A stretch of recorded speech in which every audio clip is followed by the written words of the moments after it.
Well, let's begin with a word of prayer. Lord God, you are a God of love and compassion that care for your people.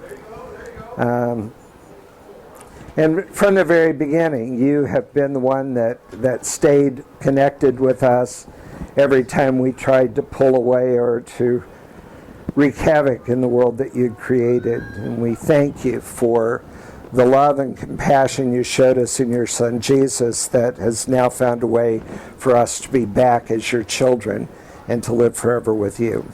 Help us as we face changes in life to be able to kind of face those challenges with courage and moving on. In Jesus' name, amen.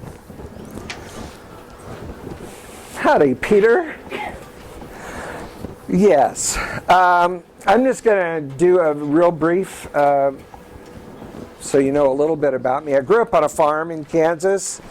Didn't want to be a farmer. The only other job I knew about was preachers. So at age 4, I preached on the back porch. And at 7th grade, told my mother I wanted to be a pastor. And she told our pastor. And the next thing I knew, the campus pastor from St. John's in Winfield, Pastor Pullman, that was his name, came to visit. And at age 12, I signed a declaration of intent for holy ministry. Why on earth would anyone let a 12-year-old sign anything? So I've thought about that a lot. A 12-year-old decided what I'm doing with my life. Loved parish ministry, was in Iowa East, out in the country. I asked for cornfields on 4 sides. I got cornfields on 3 and a hog farm on the 4th. If the wind was in the right direction, we were good. I had watched older pastors get into their 40s and 50s, and that's when I thought that was older. And they're just miserable. I mean, so many of them were miserable, and I thought I will never allow myself to not have another profession to go to because I don't want to be trapped when, the only thing I can do is be a pastor or dig ditches. I might have been able to then dig ditches. So decided to go to be a social worker, and then that program kind of fizzled out, and so then decided to get a degree in psychology, and liked that really well. But when it came time for my practicum, I asked to do it at a psychiatric hospital and for me to be a chaplain in that hospital. And so I spent a summer at Mendota State Hospital in Madison, Wisconsin, learning that the patients in that facility were healthier than the employees, maybe healthier than me. I learned a lot in a summer. It was a great group. But one thing I really learned was that I loved the whole CPE process, clinical pastoral education process. And, I thought I wanted to be a psychologist, but,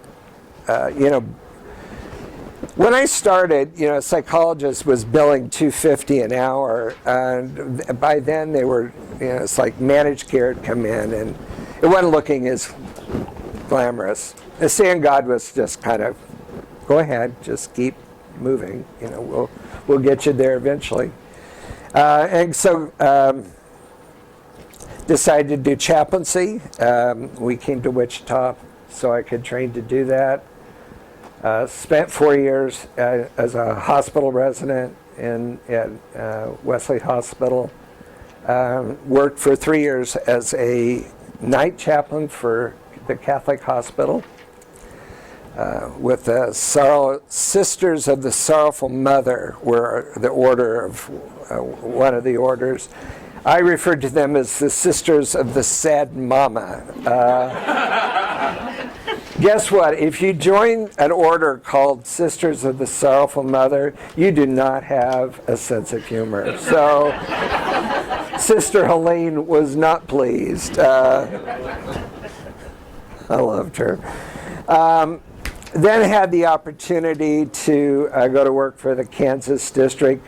Kansas District had had a hospital chaplain in the Wichita area since the mid-50s. So they had had Pastor Whitaker and they had had Pastor Poole. And so I became the third executive chaplain. As I said, things changed, right? Change was happening. And my first day of work, I drove all over Wichita and found 4 Lutherans in the hospital, and 2 of them I never found. They were either getting blood or they were never in the room. And I'm sitting there going, this might not be a sure deal, you know? I mean, so I looked at expanding that. So I was working in their lay ministry program, so we gave lay ministries, the students, the opportunity to go and be in their hospital and work in different hospitals around the state of Kansas. And then Katrina happened, and we had been assigned 3 congregations in Slidell, Louisiana, and the district board of directors asked me to supervise volunteers there for 2 years. So I kind of lived in between our camp, which was behind Lamb of God in Slidell, out in their swamp. We were in their swamp. It's kind of cool. I didn't know anything about porta potties. You know, I mean, did anybody have that class at the seminary? It didn't dawn on me that you have to do something to them. You know, I just thought they just sat there and they got a little ripe before before we figured out can't do that. So we were just about done with. In fact, we had finished in Slidell. We had moved our stuff down to Camp Restore. And Greensburg, Kansas got hit by a tornado. And so I convinced all of the faith-based groups in Kansas to have one volunteer camp for the whole town, not to have duplicate. Because we had seen in Louisiana, every duplicated camp, just the cost of having a camp is enormous. Our light bill was $15,000. So you just needed to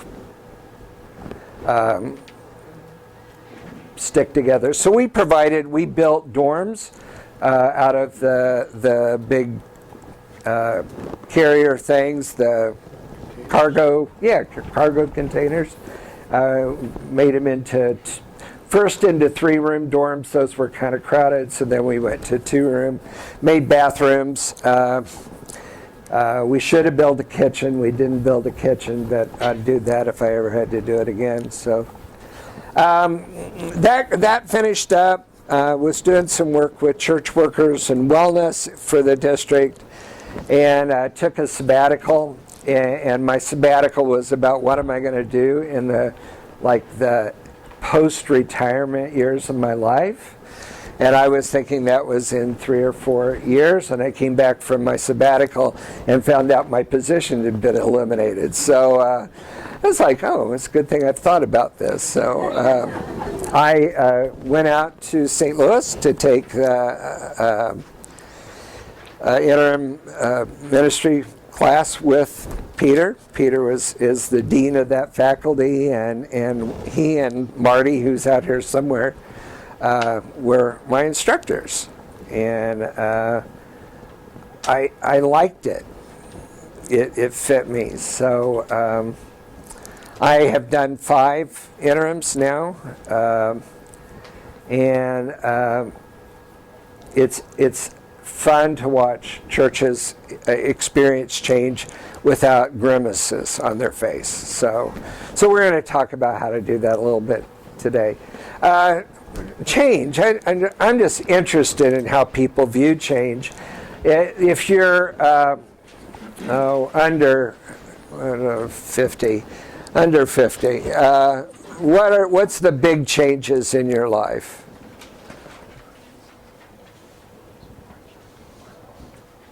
What's a big change if you're under 50? Some of you are under 50, I know that. Having kids. Oh, yeah. I grew up in Kansas. They start that at 13, but yeah. But it's better. It's better that way. Empty nesters. Coming out of college. Yeah, a lot of stressors. Those of us over 40, big changes. Retirement, it's huge. I mean, it's huge. I mean, that Social Security book is that thick. Does anybody read those? I mean, I was more confused after. Get it? Yeah. I still don't get it. I mean, I just hand them all the cards I got and say, figure it out. What else? Grandchildren. Yeah, what'd you say? Cell phones. Cell phones. Yeah. How many of us had party lines growing up, you know? And you don't even know what those are anymore. I mean, the fact that a community could share a line and that, you know, I got to listen to all my neighbors talk on the phone. You had to be quiet picking it up, you know, and then not make noise, but you could listen to whole conversations. And then getting cut off. You know, I am hoping that they'll change the messaging thing so that my wife will get cut off every once in a while. Because it's like long messages. I mean, oh. All right. The phone is a huge change, and it just keeps changing. And I couldn't find it printed somewhere. But I know I've heard it, that as human beings we are experiencing change at a rate that we have never experienced change before.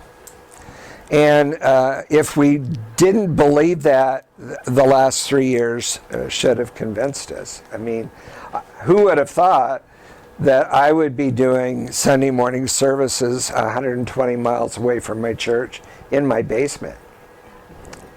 For 2 months, you know, and all my ministry by phone, funerals with 5 people at a graveside, and you know, everybody's 12 feet apart, and or no funerals.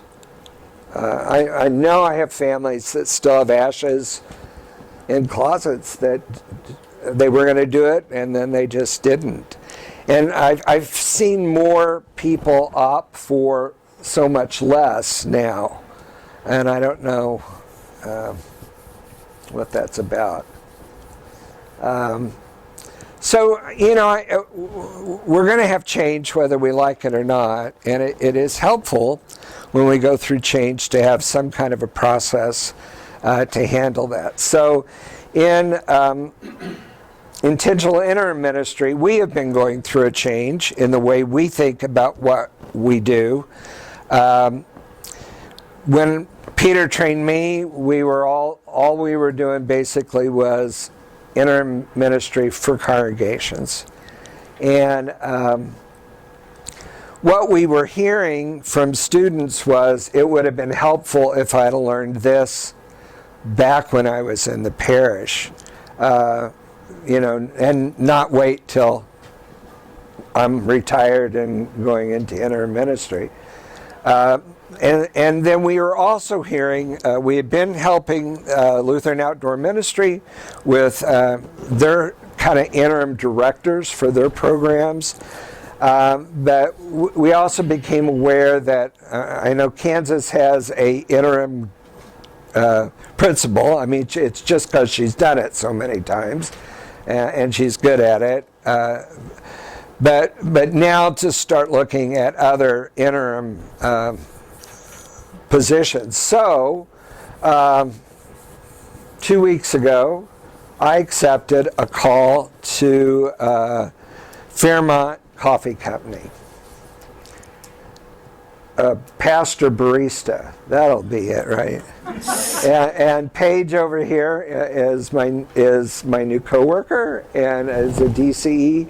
She's been there since they opened the coffee bar. It's on college campus, right across the street from Wichita State, and they've got the coffee house percolating really well. So, and they've got ministry going really well too. I mean, I'm just been real impressed. But trying to figure out what all that means and whether a pastor in the position of executive director, is that a good idea or not? So this is a little different for us because it's not a parish, but a lot of the processes that we will go through I think would be the same for a congregation or any organization, especially schools, all areas of ministry, I think. So, on your handout, one of the writers in transitional ministry today is Todd Bolsinger. And he wrote the book Canoeing the Mountains, which is really good. I'm seeing a lot of heads shaking. Really good book, looking at the Lewis and Clark expedition and how they had anticipated they would be able to canoe clear across the United States, and they did not take into account that there might be mountains, a lot of them. More than they could just carry canoes over. So he has written a second book on resilience, tempered resilience. And the first line in the book is just kind of set me back and made me think about all that I'm doing. And the question I find myself asking is not, can I learn the skills I need to lead change? And that's what we've been doing in our transitional ministry, is trying to lead people, to learn the skills to lead change. But he says the question is, can I survive it? I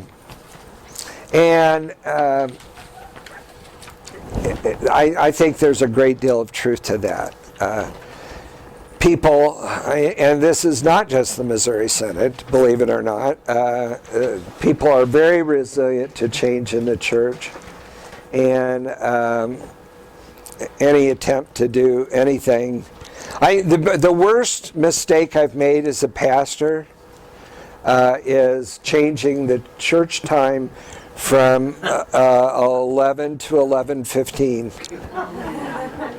I never had that much criticism, ever, in my life. I mean, from every age group. Kids didn't like it, we're here all day, we can't, anyway. I mean, it's tough, and to be a leader of change. So what we've been doing in interim ministry is trying to shift two things. One is to look at broader ministries, and then also to think about change that goes on all the time in all those ministries. So we've changed our name from NALIP, National Association of Lutheran Interim Pastors. This is just on the quiz, so give me credit for this. And now we are called LUTMAP, Lutheran Transitional Ministry Association. So I think it's going to be interesting working at a coffee house ministry. This is one of these things I had never laid that before God as an option. And the first day I had it as an option in my life, I had nightmares for 3 nights in a row.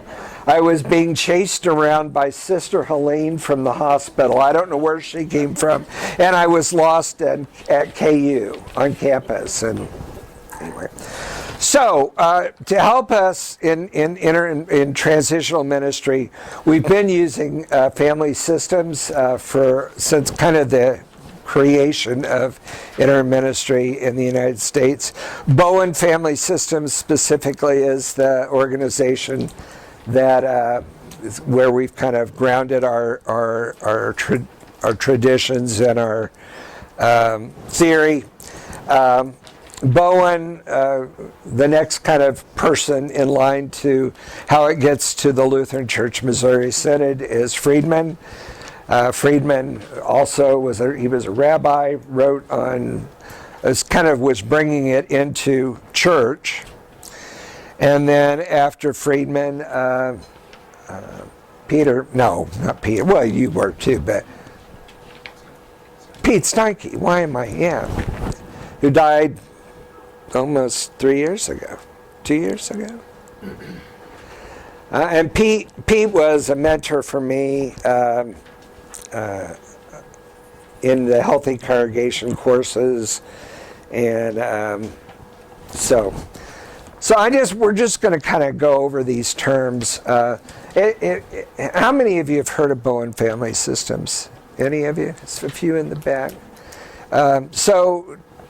Triangles. Are triangles a good thing or a bad thing? Yes. Yeah. Huh? Yes? Yeah. Good. Yeah. Those are good answers. Usually, I think if people have heard anything about Bowen Family Systems, they think that triangles are bad and that you've got to avoid triangles. Well, you can't avoid triangles. But if you find yourself in a triangle, you got to work to make sure that everybody is speaking to one another and everybody's staying connected to one another. So, we had, and this has been around for a while, this whole triangle thing. Remember God, you all remember him, right? He's the one that formed Adam and Eve. And that was a triangle, right? And it was a perfect triangle. It was a good triangle until they quit listening to one another. Well, God kept listening, but the other two characters. And then you put another triangle where you get Adam and Eve and the devil. There's another triangle. And I liked this picture because it shows that triangles come in different shapes and sizes, and they can interconnect in all kinds of different ways. And they work well when they stay connected and when you keep communicating with one another. They don't work so well when, if it's you, the three of us, and I'm whispering things in your ear and I'm not telling him. And I'm telling you not to tell him. Yeah, and we do that all the time, don't we? How many meetings at the church are followed by a second meeting out in the parking lot? I mean, the only good thing about tearing your parking lot up to have it replaced is that it makes those meetings harder. That's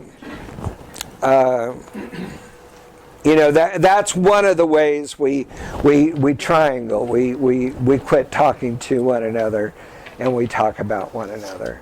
And that's not a helpful thing to do when a group is going through change. Because all these triangles got to move and change. And they got to stay connected. And you can't have people just bolting because that messes up the triangles. And you can't have people using the triangle to gain power for themselves. All right, boundaries. That's the second rule. I need to know who I am. You need to know who you are. And you need to know who you are. And we all need to, right? And if you, now see, this happens at our house. If I dirty a dish and go put it in the dishwasher, Then my wife takes it out of the dishwasher and puts it somewhere else in the dishwasher and glares at me. And it's like, okay, I'm not supposed to load the dishwasher. It's a boundary. You know, it's one I can live with. I unload it, but nothing, I don't put silverware in that thing. Because she'll move it, you know. What happens if you leave it on the counter? Oh, it gets in there. It gets in there. No, I'm fine as long as, yeah. Anyway, homeostasis. What is homeostasis? Balance. Balance. Yeah. We like that, don't we? Where nothing's being pulled and nobody's getting stretched and you know, none of the people in the triangle are trying to move themselves away or get crooked or and then if it happens, if somebody makes a change, if somebody moves, what is the message going to be in the system?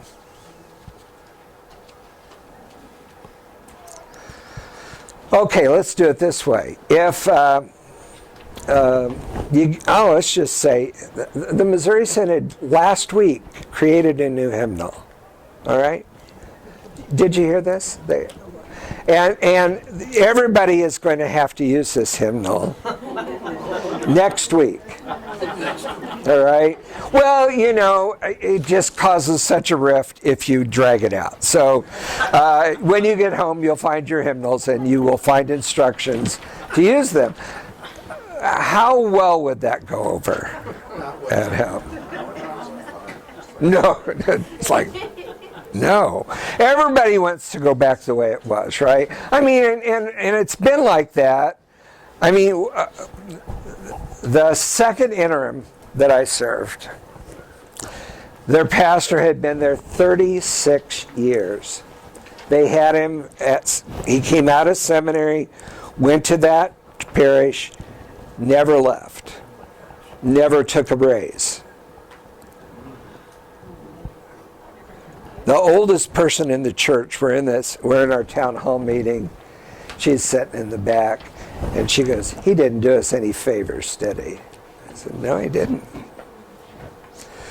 All right, so everybody loved him. Everybody loved him, you know. But when they started to see what the budget was going to have to be to pay even for another student, and it was shocking, you know. The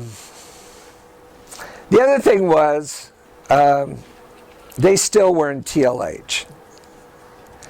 And one of the elders wanted to get into the new hymnal. So there was a closet in the hall, and I noticed it, and it was locked, and I went, what's in that closet? And the secretary said, "Oh, that's the pastor's closet." I said, "Well, I'm the pastor. Where's the key?" He had saved every Christian News, every reporter, every Lutheran Witness. They were in see-through tubs. They were packed everywhere. And there were 12 boxes of new hymnals that someone had donated to the church, and he had hid in there. When I called him about it, he said, "I didn't want to go through that."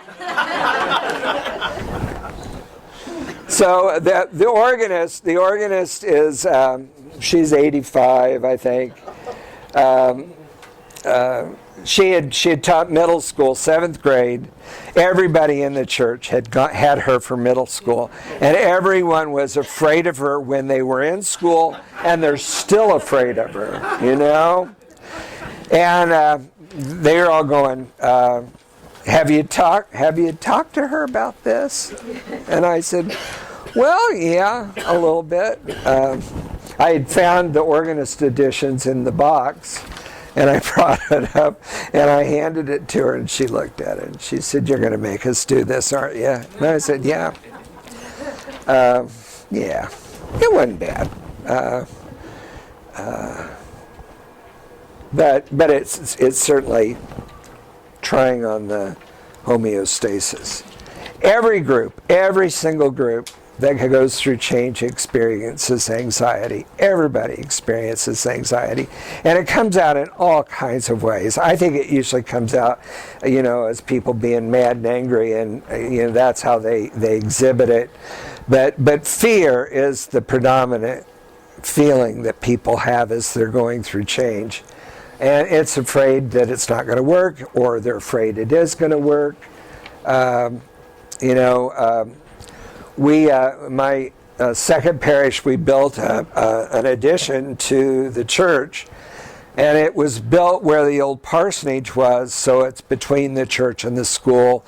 It meant we had 5 different layers of building, and kind of a nightmare for getting anyone that was handicapped anywhere in the building. But we had one relatively wealthy man who we had gone to for a fairly large donation for the building, who didn't want to come into church from the alley, because you could go around the church and come in the front door, but it was just easier, And the poor man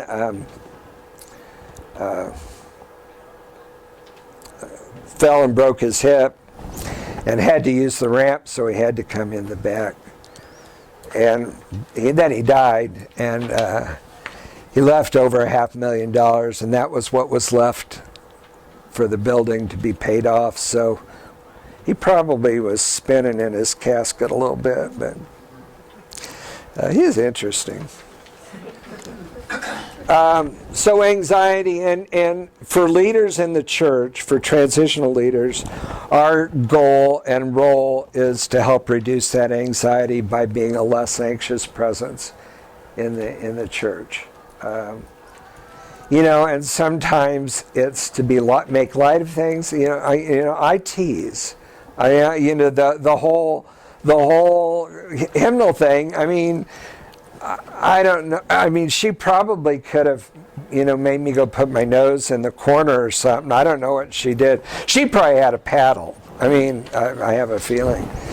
But, it's like, we're going to do it sometime, aren't we? Yep. So, we're going to do that now. This was an interesting church. I say he's there 36 and a half years. It's a country town church, not very big. Had one of the largest youth groups I've ever been in. They had 35 to 50. Every kid in town belonged to one of 3 youth groups. You either went to the Methodist, or you went to the Lutherans, or you went to one of the other churches had a big youth group. But everybody did. And when they go to a basketball game, they're all sitting together. It's like that. There's that Baptist group, and did such a good job of caring for one another. So, reduce anxiety. When you first show up in a new job, the first person to show up to help you, make a little sign that says a saboteur, and put that on them so you're reminded that they're probably not going to help you in the end. That don't always happen. Don't always happen, but it's happened enough that when that first person shows up and says, how they want to help you, and they want to do this and they want to do that, and then they're not being helpful in real life. Behind the scenes, they're saying bad things about you, stirring up trouble, and so sometimes that's a thing to watch out for. I think there was a book called The Penguin Principles, and that was one of the Penguin Principles, was the first person to show up with clean vegetables, watch out. Secrecy. Probably one of the hardest things in a church. There are times when things have to be kept secret because of legal reasons, or lawyers or judges have put gag orders on churches. But it is very, very difficult on a church. The last church I served, they had a secret. It went back 5 years. In my one-on-one interviews with members, I think 5 people knew the secret, maybe 10 people thought they knew the secret, and then everybody else didn't. I mean, they either didn't know there was a secret or they didn't want to know there was a secret. The secret was, and the district president says, how are you going to convey this? So my first report said, your previous pastor, you all know, left rather abruptly. You all know that he divorced his wife. What you don't know is that the man who came to help him to move is now his husband. And there were people that knew that. People had gone to the wedding, and then there was, the elders knew something was wrong. So they built a great big fence around the parsonage so you couldn't see in there. And I don't know if that was, I never did connect that definitely, but one of the elders kind of hinted that we knew something was going on and we just thought it was better to build a fence so nobody saw it.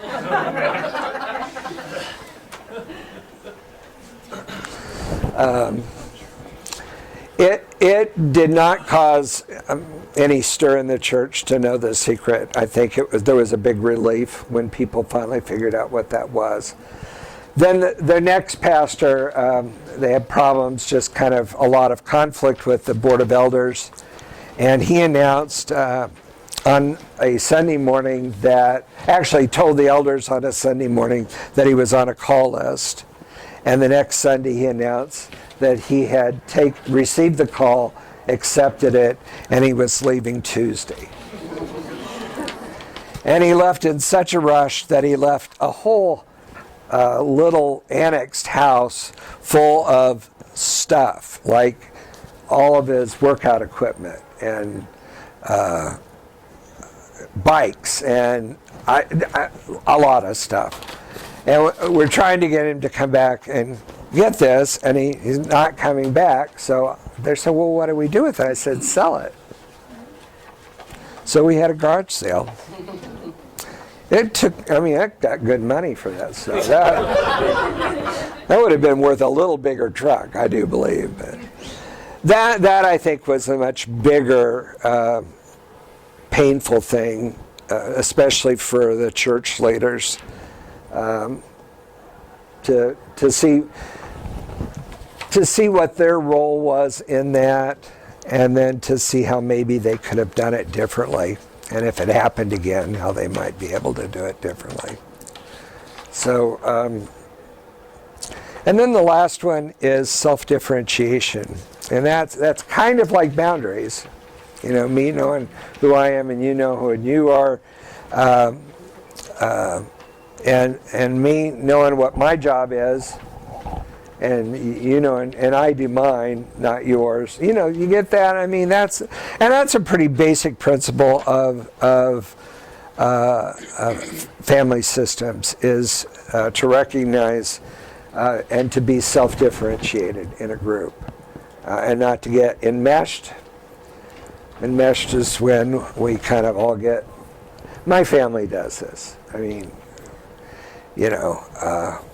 We're kind of a mess. When Grandpa died, there were 40 of us at his bedside. He had great-grandchildren in bed with him as he was dying. I mean, I don't know, that probably was healthy, but sometimes that's not healthy. I mean, because, half of my family's alcoholic, the other half is in Al-Anon, so we just have 2 meetings when we gather. Somebody gets out the big book, and we all figure this out. All right. pastor that was arrested? Oh, yeah. Yeah. When I worked for the district, we had one go to jail for child porn. Yeah. All right. Let me hit the next thing. So, how do you use these principles when you're working in a congregation? And in about 2018, I think David Sawyer came up with process steps for the transitional minister to do, and he revised those a little bit in 2020. So I'm going to read it both ways, so you can hear how it was in the beginning. One of the big things that we do in interim ministry is our good entrance into the congregation. So where as a settled pastor, I might go in and start making visits so that over the course of a year, I would visit the majority of the worshiping members. That might be a goal. An interim pastor, I come with probably 50 appointments already on the calendar. I have somebody in the congregation making appointments for me, and I just see one person after another. Everybody gets a sheet from me that said, this is what we're going to talk about. And then they come in and we rarely talk about what I said we were going to talk about, because they have stuff to talk about. And that's more important than the stuff I have to talk about. So entering the system is essential, and to do it well. And it is astounding, especially in those long-term pastorates. Almost all of the ones I've worked with, the pastorate had quit calling years before. There were people that had never had the pastor in their home or came to the office. So that all by itself said something, and then the fact that I would listen, that I didn't try to fix, that I didn't try to cure, that I just listened to them and took notes so it looked like I was actually going to remember what they said, and then write a report that reflects back what they said without revealing individuals' need for privacy. So if you're a settled pastor, you can do the same thing by re-entering the system. And I don't know that we even know what that means exactly. But I think if you're doing a new project, that would be a really good time for the pastor to visit everybody that's going to be impacted by that, or as many as you can, And if you set it up for in-office visits, you can get them one right after another. Go out and visit all the shut-ins. I visited probably 10 people at each church that don't want to come into the office because they don't want anybody hearing what they're going to say, and I'll go out. I don't mind going out to homes. It's just faster to do it in the office. Reading the system just means analyzing it, looking for the triangles, the boundaries or lack of them, how the group is kind of being pulled back by homeostasis. Who are the saboteurs in the church or in the organization? And do they have a secret? It's amazing how many churches have secrets. Redefining the context.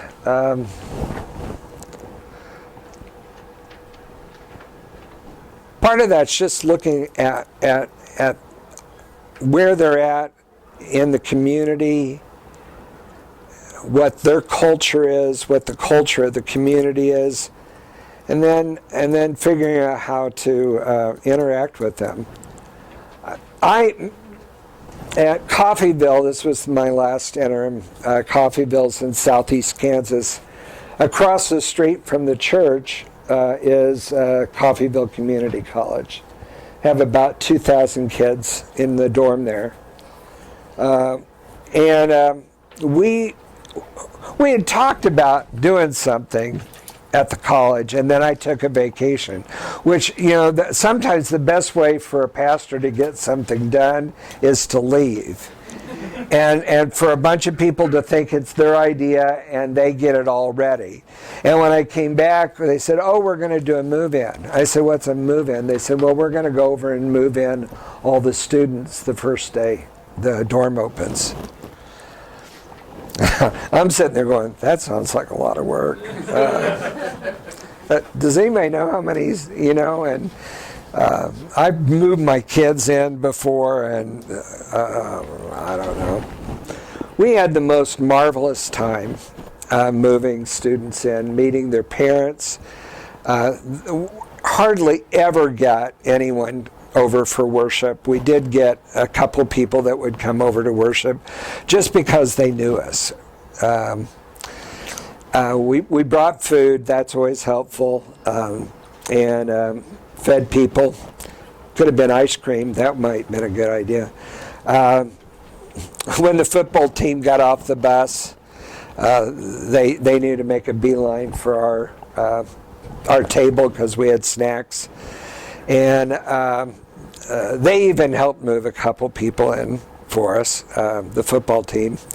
And so it's look what's available, and for them it's just across the street. We got a $200 Thrivent grant to buy the snacks. Somebody donated a little tent thing, so we could sit under it. We did buy a couple of extra dollies. We did learn not to let them take the dollies because you never see them again. They get left. But what I loved about it was that I didn't do that. I mean, I came back and they'd already talked to the college. They'd already got permission to be set up over there, and I was amazed. All right. Assume responsibility for what you are to do. And I think that's another way of saying be self-differentiated. As an interim, I have to know what my job is. And if I keep myself kind of centered on those 5 process tasks, I think I probably be doing a pretty good job. So when I write my report, I have something under all of those, so I know that I'm keeping track and doing this. I think it would be helpful when you're a transitional minister and you're just being a leader in your settled congregation to look at these steps and see which ones you think would work well for you. I think they would all work well, but I'm not where you are and I don't know everything you know. But I think that along with the system stuff and the process task, I think those are things any leader today, in a time when change is so big, that can kind of follow along with those. Now the worker has, the transitional leader has his or her job. The congregation or the organization, your school or a group within your church, they also have their points, and the work of the congregation is called the focus points. They start by looking at their heritage and their history. I'm trying to see how this is like what we do in family systems therapy with genograms. Because everybody that does systems therapy or uses it in pastoral care, they've got that kind of figured out. So yeah, I think that's part of it.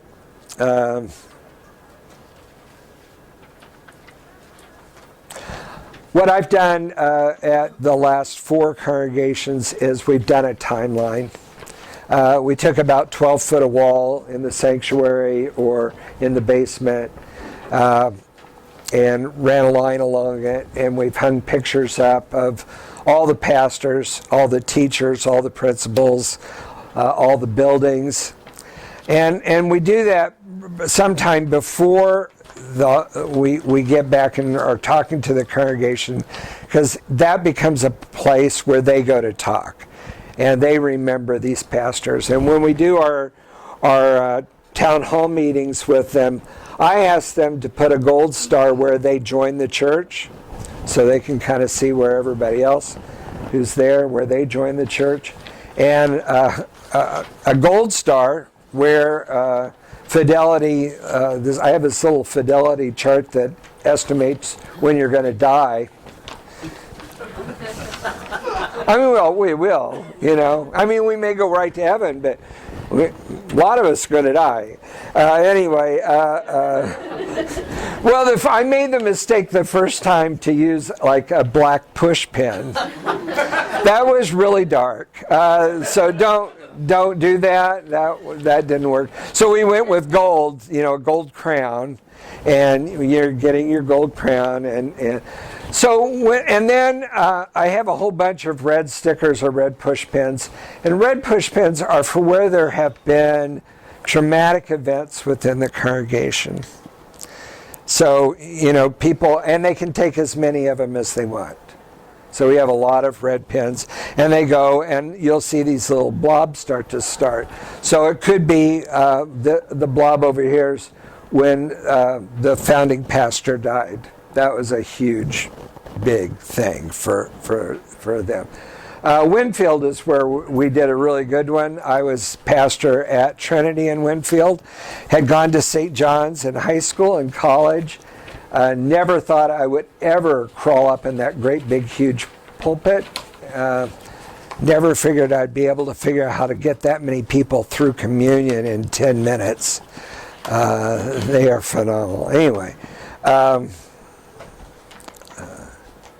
we were looking at it, and just to the kind of things that you sometimes can see. When St. John's College closed, and it was in Winfield, Kansas, little junior college of the Missouri Synod, it closed. That church lost almost 3/4 of their contributors in months. I mean, like 3 months, and the faculty was gone. The faculty all held offices in the church.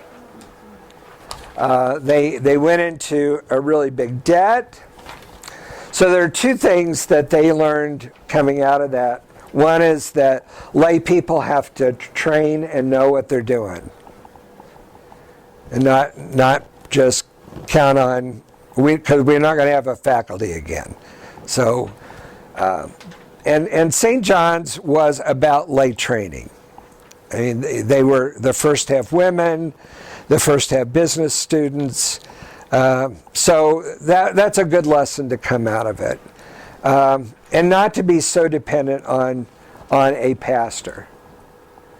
And then the other thing, we're looking at this big red blotch. This is the biggest red blotch I'd ever seen. And in the middle of the red blotch was a green blotch, right in the center of it. Nobody had realized that at the time that they had lost all of these members, that God had sent them ministers, or sent them members. And it was just so clear when you looked at it, and people that joined then go, oh, that's right, the college had closed, because it wasn't a part of their gig. And everybody else was so mad about the college closing, and the church going, their other rule, they said, never going to borrow money. Because they borrowed $250,000, and they said, you never borrow money again. Leadership, mission, let's see, where am I at? Mission. You gotta know what you're doing, and I think one of the things I've learned is to don't think you know what it is. Don't come with, be listening to what God's saying. my whole life, I've watched this where, I had no idea what I was going to do next. And if you'd have told me that the thing that's next is what I was going to do, I'd say, you're crazy. I don't do those kind of things. Work for a Catholic hospital for nuns?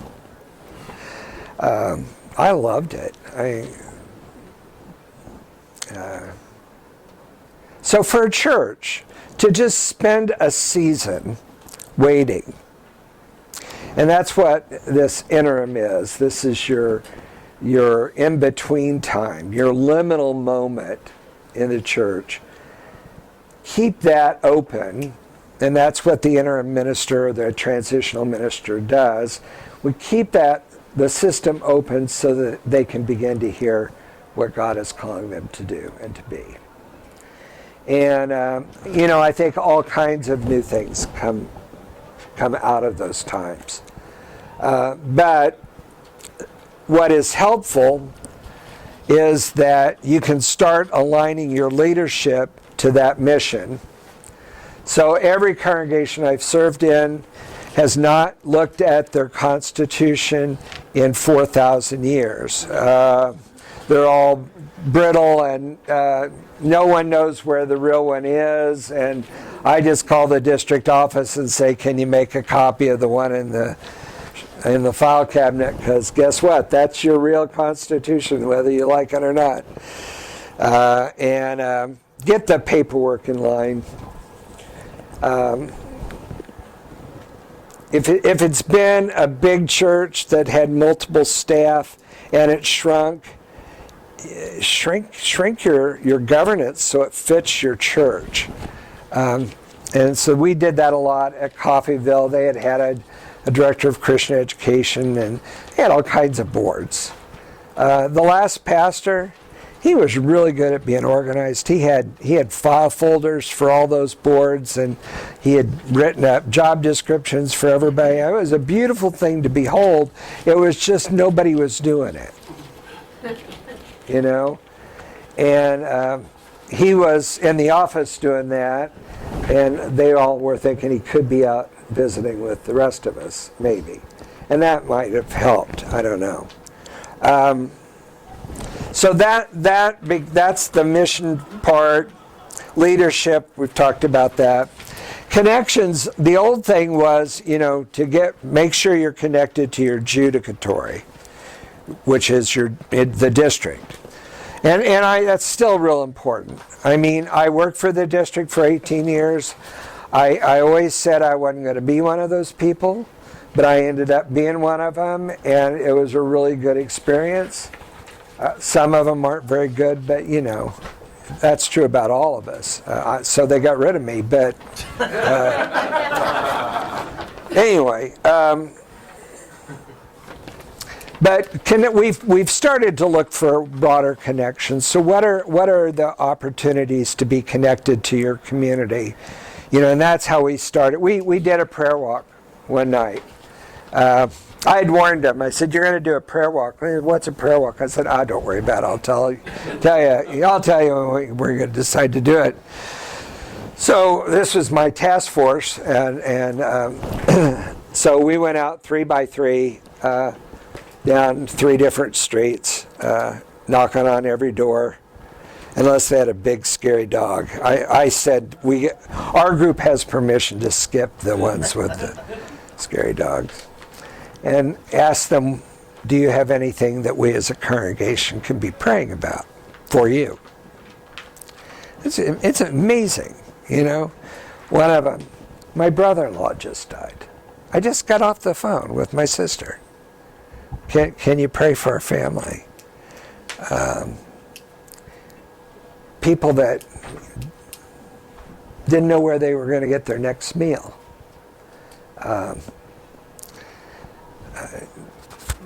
Coffeyville, Kansas is a very interesting city, little town. There's more poverty there than I've ever seen anywhere. And it's just encircles the church. And all the churches. and how. That's a big mission. I mean, it gives you a lot of options. You don't have to do it all. God put more of us out here, so we don't have to do all of it, but some of it. And then when you figured all this stuff out, to aim for the future. What is the future going to look like for your congregation, for your school, for your organization? So, for Fairmont Coffee, she used to do it all. She ran the whole place when they opened, right? Pretty well. So now we want her to get back being a full-time DCE and director of outreach, and she's doing that. But that's hard, isn't it? Yeah, I mean, it would be hard for me, because then you see something like a cup, and I would go get the cup. But I said I'm going to learn to make coffee. That'll be fun. Ludmont Lutheran Transitional Ministry Association, we're doing the training for this for the Missouri Synod and the ELCA. We also have LCMC pastors and NALC pastors and probably other alphabetic pastors in the future. There are a couple other organizations that do the training, congregation, what's that? Health? CC. Center for Congregational Health. If you Google interim ministry, that's probably who you're going to get, because they're a big one. And the other one is Interim Ministry Network. But the Lutherans decided there were some Lutheran things we needed to do in our transitions. And we've been doing this work together since the 60s. Is that right? No? Lutherans since 85. Oh, it's not as old as I thought. We've had some young guys come in that are deciding to do this as their ministry. Concordia Plans has made some nice changes to their stuff on policies, so that you don't have to keep getting a new health plan every year. You just hold on to it, becomes yours and not the congregation's. Portable. And we can work and receive our pension. We don't have to go on a service, whatever that's called. So, I mean, it is a kind of good thing. The thing on the back, we still got some time.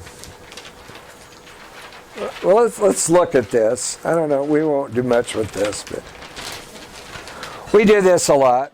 We do what we call CIRs. This isn't strictly speaking one, but this is about We're in Trouble Lutheran Church in almost dead Iowa. All right, you can see it there. It's almost dead. You've been a leader at We're in Trouble Lutheran Church for 5 years. It's a dual parish. The other Lutheran church is located in Dead, Iowa, but it's stable and was the mother church. We're in Trouble Lutheran Church and the other Lutheran church are 4 miles apart. You were told when you arrived that We're in Trouble Lutheran Church was started because 4 miles was considered too far to drive in a church in a snowstorm. Okay, We're in Trouble Lutheran Church was founded in the 70s. Other Lutheran churches was founded at the beginning of the 20th century. We're in Trouble. Averages church attendance is 15 to 16. On a good Sunday, Christmas and Easter, maybe 30. And then occasionally in the summer, you get the usher, the pastor, and the organist. That's when you got to decide. Since the organist has already heard it, The one guy goes, when only one calf shows up out of the herd, you don't dump the full load in. So, all right. So for 4 years you've been there, and they've been able to pay the bills on time and paid their monthly paycheck to the pastor, but the organ needed major reconstruction this year, putting the church in debt for around $5,000. You've also learned in the past year the real reason that We're in Trouble Lutheran Church was formed. Twin brothers got into a fight over the farm and refused to worship together. So one of them took 25 of his friends and started We're in Trouble Lutheran Church. And the survivors of that group pretty well are the members, other than those who've died. I think there's not a single new person, other than a baby or two that might have been born. So the DNA there was not a growing DNA. I mean, I honestly think, and this was my first parish, sort of. Different names, just, to protect the innocent, yeah. But yeah. So, and I really, really did want to make a go there. I would show up once a week to do office hours there in the morning. Had to crank the furnace up. It usually blew kerosene, this big black boom out. I thought for sure we were going to burn the place down. All right. There have been several attempts. All right, so, I mean, they've tried. I really do. They've tried. But they've got this bill now. And they can get money to pay the bills, but this $5,000 bill is scaring them to death. Because how are they ever going to come up with $5,000? So can you see some systems issues that are at play in this mythical, possible, real situation? Any triangles? Yes, I mean, You know what my two favorite Sundays were? The Sundays that we had the joint voters meetings. Because they didn't like each other. And the summer joint voters meeting was to do my assessment. And they would sit in there and laugh for an hour and a half and then come out and go, oh, you're doing fine. It's like, well, that was helpful. And then the other time was to decide how much I got paid. They did that. That was the fun meeting. Just sitting out in the hall, listening to them laugh, knowing they don't like each other. And, all right. Triangles. Any other triangles? Maybe?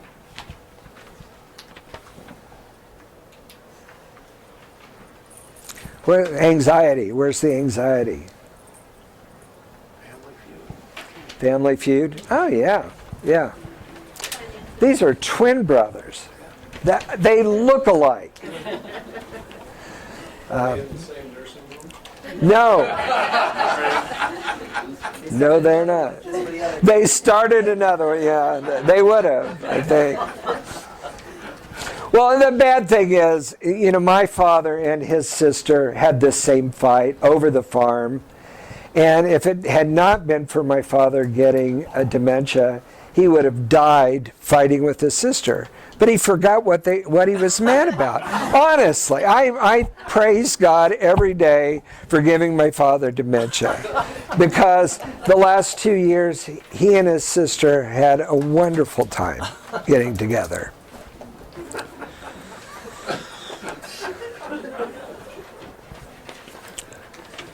Where would it help to have some less anxiousness? Who ought to be less anxious? The pastor. Pastor ought to be. Yeah, I was young. That's stupid. You know? Why do they let 25-year-olds out in the world and lay hands on you and then all leave? You know? I had a wonderful man, a self-differentiated man, very good. He was the secretary's husband, and the secretary worked out of her home. The printing machine was at her home. So Thursdays was my day to go over and do the bulletin, and I'd bring all this stuff for her to do that. And then her husband, Oscar, and I would sit at the kitchen table and eat whatever she had baked. You know, usually pie, very good pie. And I had all these ideas, you know, and I'd go through this great idea, and he goes, Pastor, that is a really good idea for your next congregation. And this is how it kind of went. Now that was good, right? He told me in a nice way. I didn't try something that was stupid, maybe. But one day I had this idea. I said, I have this idea for an Advent service. Could we have it out in your barn? And he said, that might be a good idea for this congregation. I think they still do one Advent service out in the barn every year. Not his anymore, he's gone, but it is kind of cool. Sit out there and they have cattle and sheep and goats and hay and space heaters and fire. A lot of hay. What else might you have to do there? I don't even know what question I wrote. What might be a solution? Merge. Yep, that ain't happening. Part-time pastor. Huh? Part-time pastor. Part-time pastor. They might have gone that route. There was an ELCA pastor they loved, so they might have just hired him part-time. That wasn't going to take care of the $5,000. See, this is before I realized God had more money than $5,000. You know, I don't think I would have been so afraid of that debt then, but I was stupid. So, well, what we ended up doing, I don't know if this is the right thing, but we finally decided that we had tried everything, it wasn't working, and time to close the church. And you know, I don't know that we did that right. We talk about that kind of change also in our ministry and helping churches either start another ministry or contribute to another ministry. They that organ that had cost them $5,000. They put it up for sale and sold it for $20,000. So then the problem was, what are we going to do with the money? The first solution was, well, we'll just write a check to all the members. The IRS frowns on that really, really bad. You can't do that. So we did kind of help another ministry kind of get going. One of the meetings, they said that the Jehovah Witnesses had decided to buy the building, and I said something about I would drop a match before I'd let that happen. That is not a thing to say in a building that regularly spits fire. You know, I could have spent a very long time in prison for being stupid. That was it. You know, and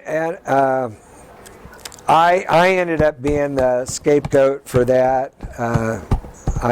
I kind of took that away when I left next year.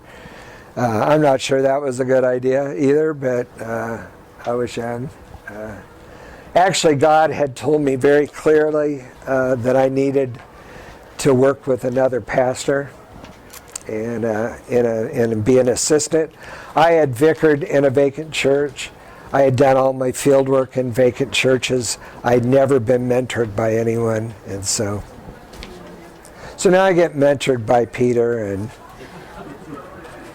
or maybe you don't want to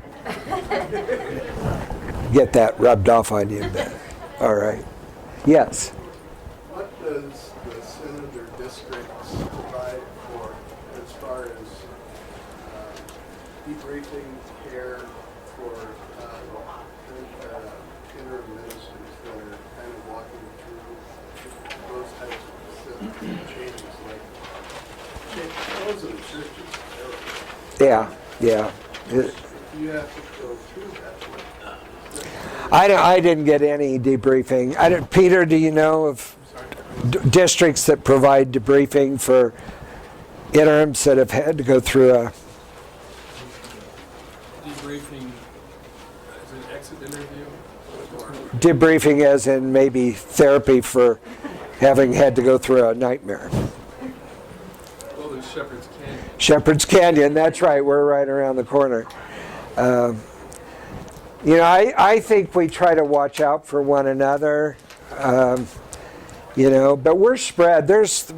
How many of us are there? I mean, there's not that many. In service at one time Yeah, throughout the synod? yeah, Probably 35.